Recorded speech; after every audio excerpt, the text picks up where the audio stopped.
Hello, and welcome to Explore Within Coaching. I'm Oceana.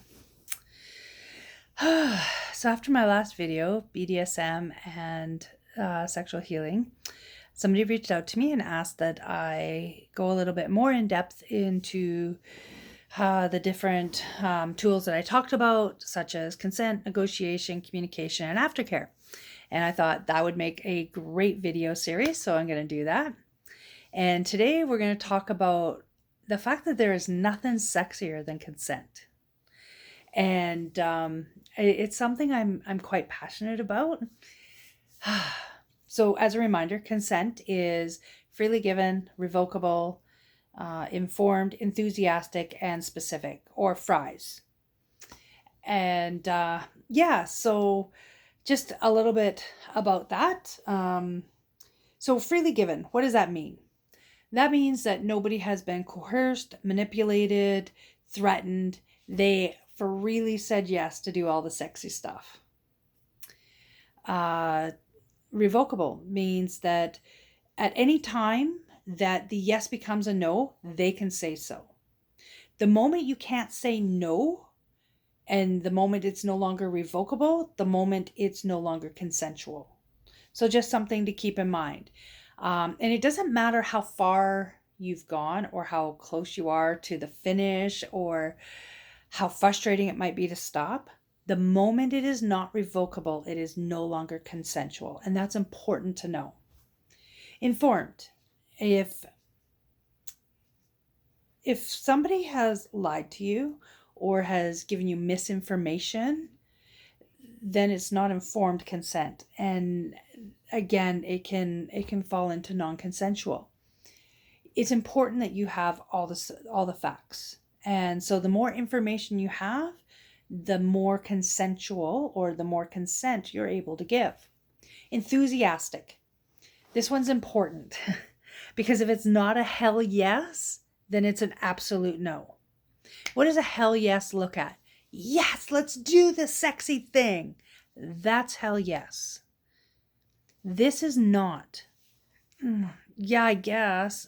Yes, I suppose. Maybe. Yes.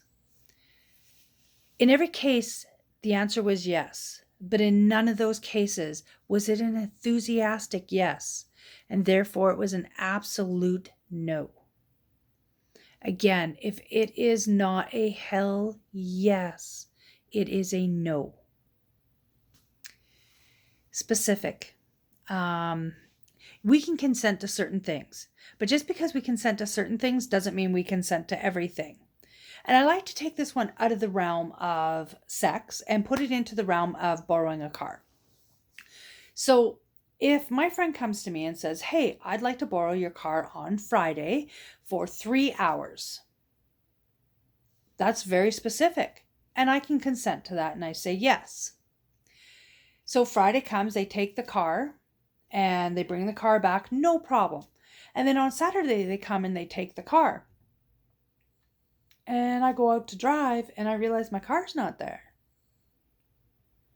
And I call my friend up and I'm like, where's my car? And they say, oh yeah, I just took it again. You said I could borrow it on Friday. Yes, but I said you could borrow it on Friday for 2 hours. We were very specific about it. You've now stolen my car. So again, just because I consented to them borrowing the car on Friday does not mean that they can borrow the car on Saturday. So if we relate this back to sex, just because I consent to sex or you consent to sex on Friday doesn't mean you consent to sex on Saturday. Consent needs to be specific. Okay. Another thing that's important is that we teach children about consent at a very young age. Now, we don't want to teach children consent necessarily with regards to sex. That can be very confusing for them, and they're not really mentally able to understand that. But what they do understand is their bodies, and they understand the word no. So if you want to start teaching children consent, or AKA boundaries in this case for children, you can start with body and how people touch their bodies. For example, tickling, hugging, kissing are 3 great examples. A child can consent to being tickled, to being hugged, and being kissed. And a child can not consent to being tickled, hugged, or kissed. And it's our jobs as the adults in their lives to model to them the consent as well.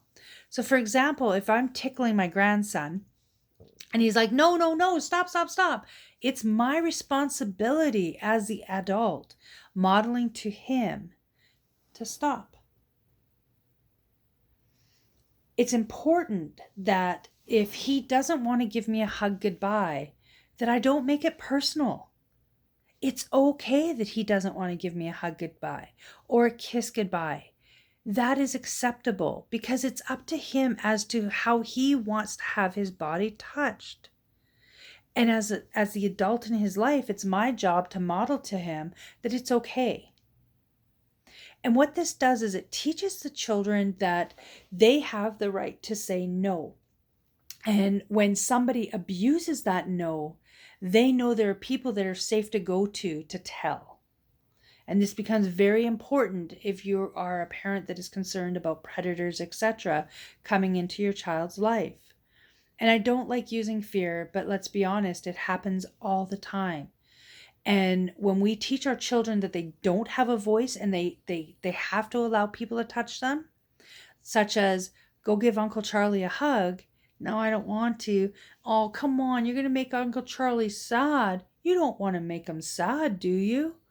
We've just taught our children that Uncle Charlie can touch them any way that Uncle Charlie wants to. That's not okay. So it's important that we as adults not only model back consent to children, but that we allow them to set the parameters of their own consent with their body. And so if they say no, they don't want to hug, or no, they don't want to kiss, or to be tickled, that's okay.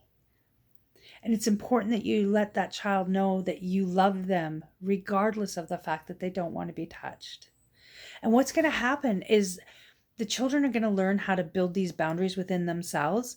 And when they start getting into teenage years, they're going to have higher self-esteem. They're going to have higher self-worth, and they're not going to cave into peer pressure the same way.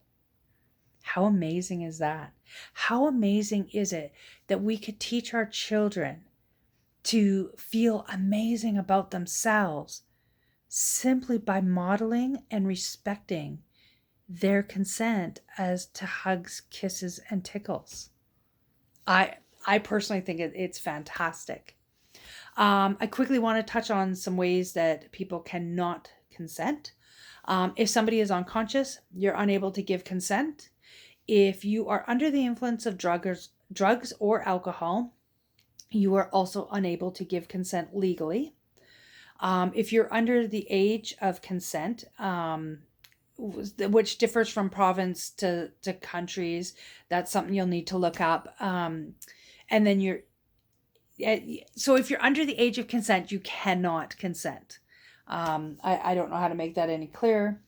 If somebody has lied to you, manipulated you, or threatened you, that you cannot give consent under duress either. It's important, if you are learning to heal sexual trauma, that you learn what consent is and is not, and that you get to practice it. When I was doing a lot of healing of my own sex trauma, I was involved with a beautiful group, my goddess group, my sisters, who I love each and every one of you. We had a meeting once a month, and as a part of the meeting, we did a physical blessing at the end. And it was something that I really struggled with because I was healing my trauma. I didn't want to be touched. Or I was very clear or very specific as to who I was okay with touching me. I didn't want somebody who was like a near stranger to me touching me. And sometimes I just didn't want to be touched at all. And I really struggled with this. And so I came to my group and I told them that I was struggling. And so we agreed that if somebody did not want to partake in the physical blessing, they could exit out of the circle and then, finish the closing of the meeting, and then we'd be good to go. The problem is although I was allowed to step outside of it, I felt a shift in the energy in the room. And it became almost, what's the word I want to use? Traumatic. Um, yeah, I'm going to go with traumatic for me every time, because it was like I would hold my breath and it's like, can I endure this? Can I put up with this just for a minute? Because I don't, oh, no, I can't. Okay. And so I'd go and sit outside the circle. But then I felt outside the circle, and that didn't feel good either. And as a result, I stopped going to Goddess for a while. And I needed to stop so that I could get clearer in my body and get clearer in my voice as to what the actual issue was. Because I was bringing up part of the issue, but I wasn't clear on where it was all coming from. And it was once I was able to articulate, we're not consenting to the touch. It's an implied consent that we're giving. And so I came back to the group and said, okay, look, we do this physical blessing and it's a beautiful thing, but we leave it up to the goddess who's about to touch us to determine where they want to touch us. I would prefer to be able to partake in the circle, but I would like for the person to say, may I touch your face, before they touch my face. And if I say yes, then they touch my face. May I massage your shoulders, my sister? And if I say yes, then they massage my shoulders. And if I say no, I could give an alternative, like, no, I really don't want my face touched, but I would love to feel touch on my shoulders tonight.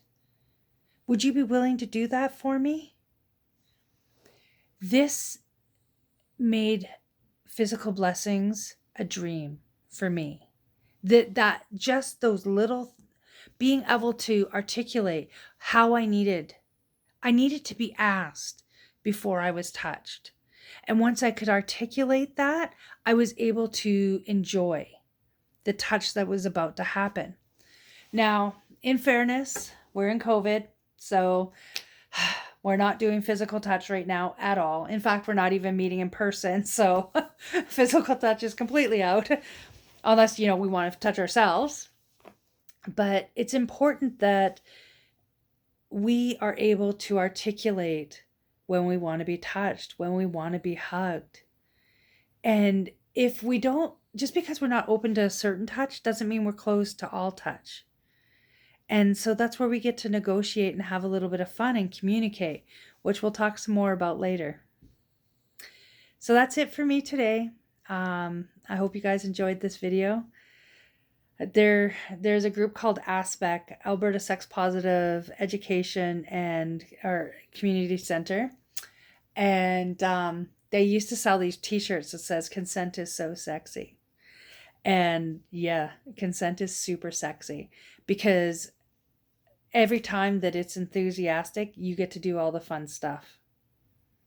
That's it for me today. Be safe out there, be good to one another, and love yourself a little more each day.